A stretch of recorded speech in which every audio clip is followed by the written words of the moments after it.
கர்த்தராகிய இயேசு கிறிஸ்து நாமத்தினாலே அன்பின் வாழ்த்துக்களுங்க. இங்க பாருங்க எவ்வளோ தண்ணிய நம்ம பார்க்குறோம். நீங்களும் நானும் தண்ணி மாரி என்ன பண்ணணும்? கிறிஸ்துவா ஓடணுங்க. அப்ப ஓட தான் எல்லா கரைகள் எல்லாம் கரைஞ்சு போயிடும் இல்லைங்களா? வேதாகமத்திலிருந்து பாருங்க.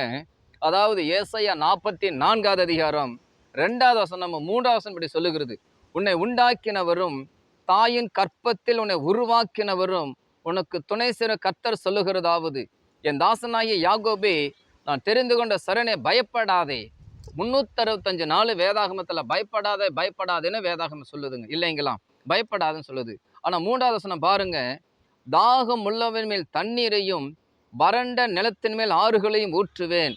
உன் சந்ததியின் மேல் என் ஆவியையும் உன் சந்தானத்தின் மேல் ஆசீர்வாதத்தையும் ஊற்றுவேன் இல்லைங்களா? அடுத்த வேதாகம் பாருங்க 45 2வது வசனம் 4வது வசனம் சொல்லுகிறது. என்ன சொல்லு தெரியுங்களா? வெண்கல கதவுகளை உடைத்து இரும்பு தாள்களை முறித்து அந்தகாரத்தில் இருக்கிற பொக்கிஷங்களையும் ஒளிப்படத்தில் இருக்கிற புதையல்களையும் உனக்கு கொடுப்பேன்.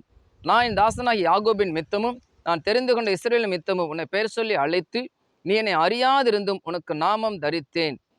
அதே 2வது வசனம் பாருங்க. நான் உனக்கு முன்னே போய் கோணலான செவ்வையாக்குவேன்.